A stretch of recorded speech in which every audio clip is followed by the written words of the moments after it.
The name is Jim von Braun, and he's so sick and tired of the high interest rates, which have created a recession, rendering him unemployed and desperate. As far as he's concerned, one man is responsible for his misfortune. Paul Adolf Volcker, the chairman of the almighty American Central Bank, the Federal Reserve. Von Braun believes the Fed is an illegitimate organization controlled by a certain group of people with agenda, and he will put an end to it.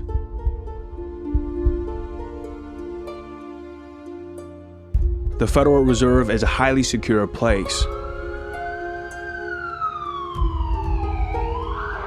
After reaching the ground floor, Jim von Braun gets into a fight with security guards.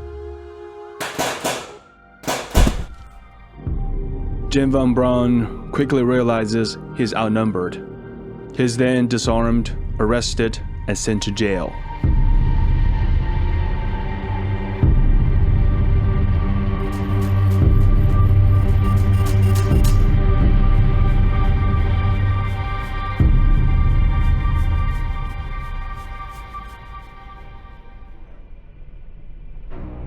In the late 1970s, inflation sits at a whopping 12%.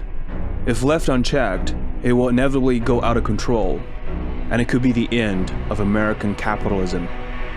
Ever since Paul Volcker decided to raise the interest rates, he knew it would be a tough fight. And after almost getting taken hostage, he's reminded of just how real that fight is.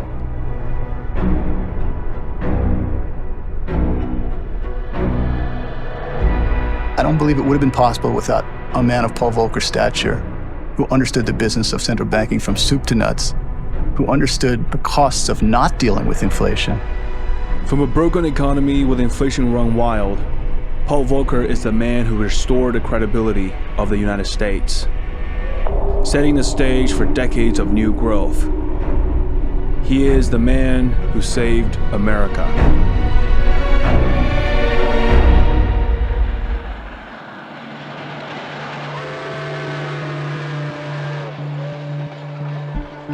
During the 19th century, America becomes an industrial superpower, thanks to the work and ingenuity of entrepreneurs like Rockefeller and Andrew Carnegie. But as different parts of the economy become more connected, a flaw in the system becomes evident. The United States was built on the principle of decentralization, where each state was given considerable power and autonomy. Unlike the rest of the Western countries like Netherlands and the UK at the time, America had no central bank. Such a system worked well for America during a time when banks were relatively isolated and small. The failure of one bank typically had minimal effect on other banks from different states. There was no need for a central bank until 1907.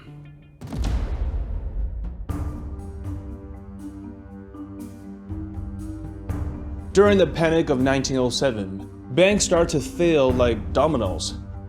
When one group of clients start withdrawing money from their banks, other clients of other banks become suspicious of their banks as well.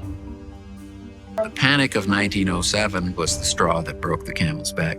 The US is the biggest economy in the world. Americans are saying, gee, other countries with central banks are not having so many financial crises. Why are we? After barely surviving the crash, the US government devises a plan to prevent the next financial crisis. They realize that in the event that banks fail like dominoes, there should be an agency with virtually unlimited amount of money to lend to those banks. This agency should become the bank of last resort. It turns out the biggest borrower won't be banks, but the US government. By lending to banks and to the government, the Fed controls the amount of money in the system. But the Federal Reserve couldn't just print all the money they wanted. there's a requirement to have at least 40% of US dollars backed by gold, the so-called gold standard. But the Federal Reserve typically held more than 40% gold, which gave it room to control the supply of money. The gold standard has worked well in many countries for decades, but like what happened to America, the world itself has become a one giant economy that is increasingly connected. As America becomes the world's leader, a new system will emerge. The 20th century is the American century. After the decline of the Great Britain, a new order is in place. And the US dollar replaces the British pound as the world's reserve currency. And this new world is a drastically different game, requiring a new set of rules. At Bretton Woods, New Hampshire, delegates arrived for the opening of the United Nations Monetary and Financial Conference. In 1944, a new global currency system is invented. From now on, only the US dollar will be linked to gold, while the rest of the world's currencies will be linked to the US dollar. The Federal Reserve now has practically become the central bank to the world. Now, there's a very troublesome conflict of interest with this setup. For the US Fed, there's a guideline to stimulate employment. So if the Fed lowers interest rates to boost employment, it may cause inflation, which violates the Bretton Woods Agreement. To stimulate employment, the Fed ignores the Bretton Woods Agreement and starts supplying the economy with a lot of liquidity, i.e., printing money.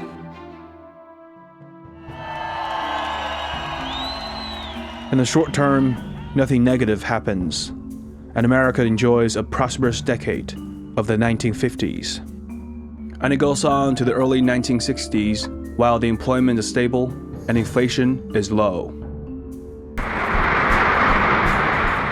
This administration today, here and now, declares unconditional war on poverty in America. Lyndon Johnson, a Democrat president, became overly ambitious, thinking that the government could do anything. So he started a series of social programs called the Great Society, which required a lot of government spending. But there's no free lunch. Johnson's Great Society program and his war in Vietnam sends the government's budget sky high. It in turn pushes the price level in the US to an unprecedented level. To bring the prices down, Federal Reserve is ready to raise the interest rates by selling more treasury bills, thus reducing the amount of money in the system. While goods and services in the economy stay relatively unchanged, the reduction of overall money in the system means reducing prices. It is only reasonable for the Fed chairman Bill Martin to do so again this time.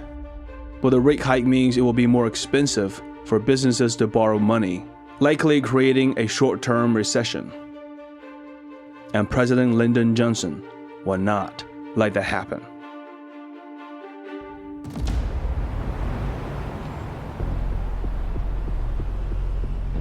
The Federal Reserve was established to be independent. But to ensure that his Great Society program succeeds, Lyndon Johnson starts applying pressure on the Fed to not raise interest rates, until Chairman Martin gives in. We've talked for a long time about the independence of the Federal Reserve. That's independence within the government, not independence of the government.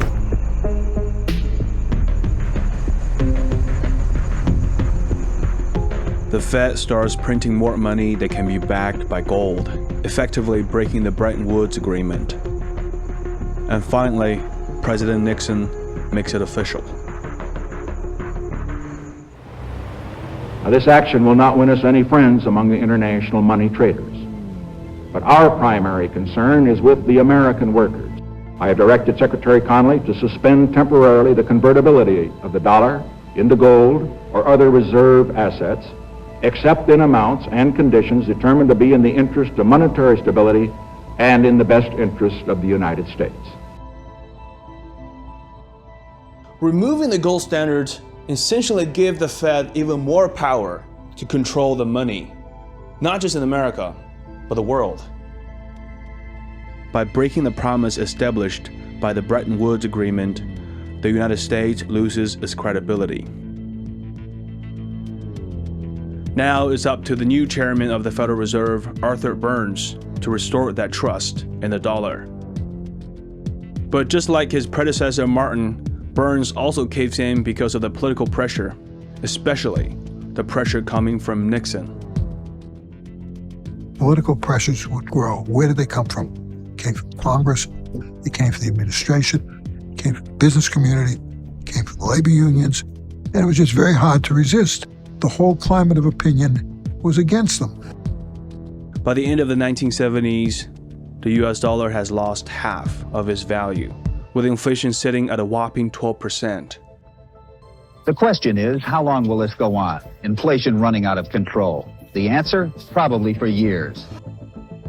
After Arthur Burns, President Carter appointed a new chairman, G. William Miller, from the private sector. Hiring Miller just made it even worse.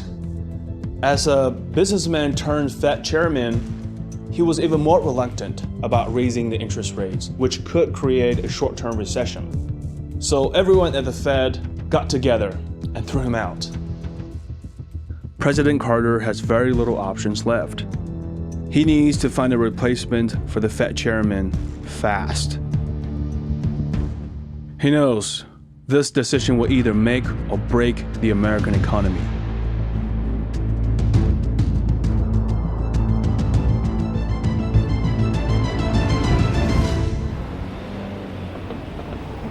Paul Adolf Volcker is from a well-off political family in New Jersey. Volcker's father is an accomplished township manager, and the young Volcker dreams of following his father's footsteps into politics. His father was famous for his ability to run the government budget efficiently. That, along with the fact that he was born during the Great Depression, really instilled a great capacity for Volcker to manage money conservatively and live frugally.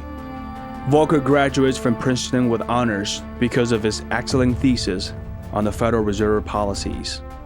Volcker then gets his master's degree in political economy from Harvard University. With the degrees from prestigious schools, Paul Volcker's career blossoms.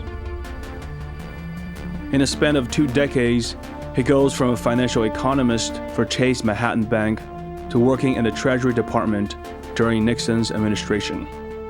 And then he gets promoted to the governor of the Federal Reserve Bank of New York in 1975.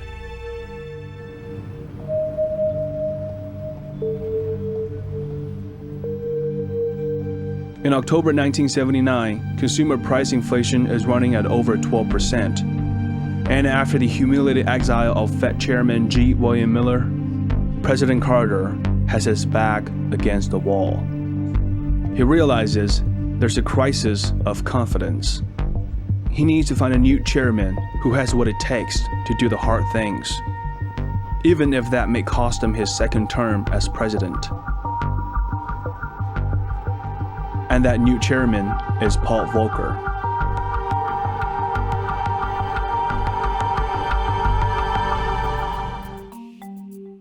By 2022, inflation has come back, with consumer prices holding at 9.1% from the previous year. This has left many Americans worried about the future, because at this rate, the dollars you stuff under your mattress will lose half of their value by 2030. In 1975, the Federal Reserve Board started Fine Arts program to improve the working environment of the Fed. But surprisingly, the value of fine arts also turns out to be a great hedge against inflation. And this reputation has only grown over the years, with Bank of America's chief investment strategist recently recommending investing in real assets. He believes that in eras when bonds and stocks struggle, real assets have provided superior risk-adjusted returns. And according to historical data, when inflation is over 3%, art beats gold, real estate, and S&P 500. As a result, real assets like art, are quickly becoming essential to a balanced portfolio. Personally, I would love to allocate a portion of my income to alternative assets to generate more diversified returns. But investing in fine art has had a really high bar of entry, only available to millionaire and billionaire investors. That's until I found Masterworks, the unicorn investment platform. Now I can just pull up Masterworks' site and invest, choosing from a catalog of offerings backed by physical, multi-million-dollar art. With inflation through the roof, demand for Masterworks has skyrocketed, but anybody who uses my Phineas link gets priority access to their platform. To skip the waitlist and join the 500,000 other members of Masterworks, I highly recommend you check out that link in the description of this video.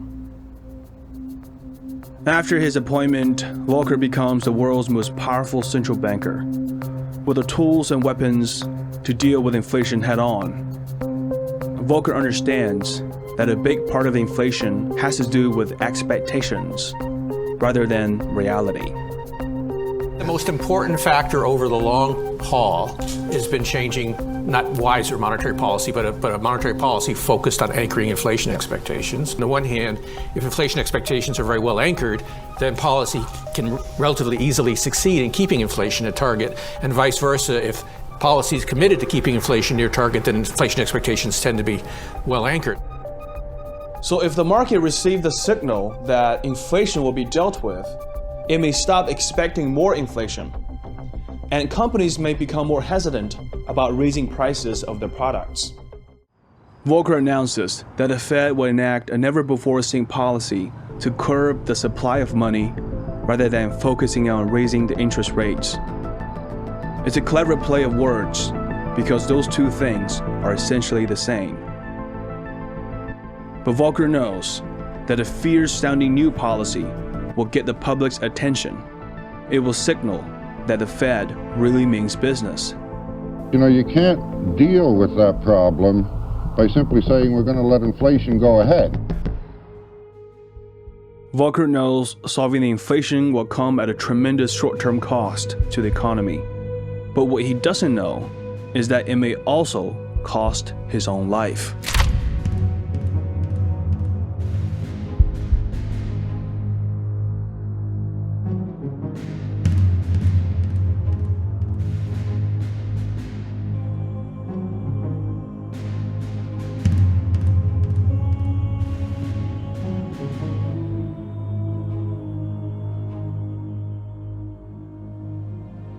Even after nearly escaping from being taken hostage, Volcker's nightmare has only just begun.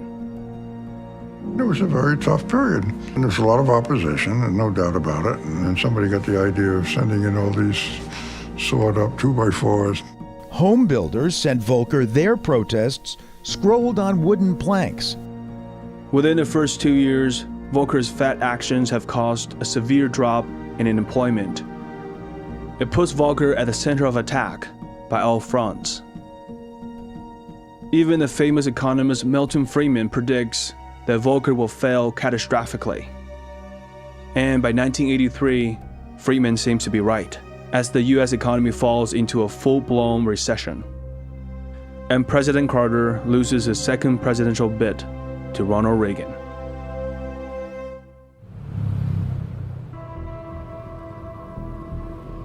He really personifies stoicism. It's hard to imagine the kind of pressure he was under when everyone was trying to stop him. Even with pressure coming from everywhere and everyone, Paul Volcker decides to keep at it, raising the interest rates to an incredible height, at some point crossing 20%. Neither he, nor I, nor anyone else had any idea of how high the interest rate was going to be. He told me, I never thought we'd have to go to 20%. But he did. That took courage.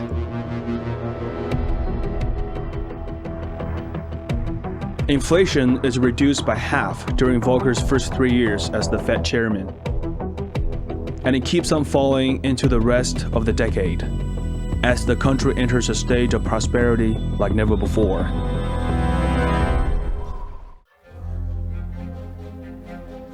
Paul Volcker has advised me of his decision not to accept a third term as a member and chairman of the Federal Reserve Board.